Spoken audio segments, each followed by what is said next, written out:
Şevket Tutkan di 12 saliyê xwe da ji bajarê Qersê navça Qaxizmanê li gundê Kêrsê derketiye û 40 salek û li Bodrumê taxa Turgut Reîsê da jiyana xwe didomîne.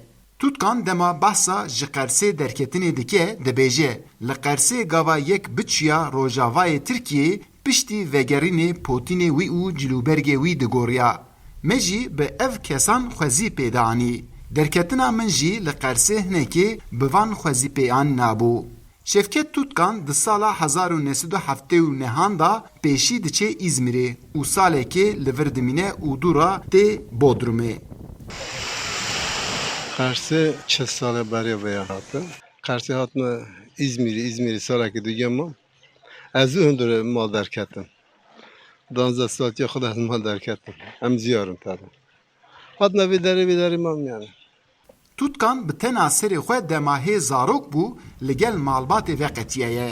Ew vê yekê bi xizanî û tunebînê va pênase dike. Tutkan dema hatiye Bodrumê jî tûşî gelek keşeyan bûye. Ji vana yek jî Tirkî nezanîne. Ew dibêje ez hê zarok bûm li ber nezanîna Tirkî min ji kar avêtibûn. Yani ev ziyareti tinebut diyor yani. Ev Türkiye'de zahmet de. Gerçekten ev ziyaret ve deri, tine ve deri. Özellikle tine ve deri Türkiye'de ona tine ve. Sıkıntı yok mızaf kışand. Armanca Şevket Tutkan bidayetê ew e ku hin peran kom bike û biçe Qersê. Lê piştî ku dest bi avasaziyê dike êdî li Bodrumê taxa Turgut Reîsê dimîne.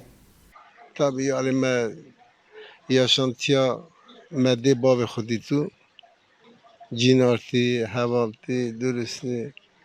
Vê derê tune. Me ji gel me hinekî bixewitin çend qurşa bizîne memleketê xwe yarê xwe.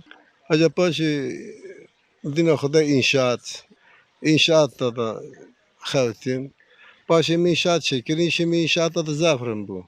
Şevket Tutkan 40 sal li vir be jî lê ew her gav bîriya axa xwe dike û carna jî diçe Qersê. Lê ana ew êdî xudanê hotela Kumsalê ye û li gel hevjîn û zarokên xwe vê derê dixebitîne. Paşê ez malya xwe ziyar entê de dixebitim. Em xwe işletmiş dikin.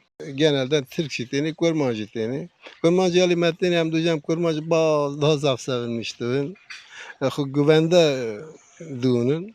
Şevket Tutkan 40 sal berê gava jimal derket xiyal nedikir ku wê bibe xudanê hotelê.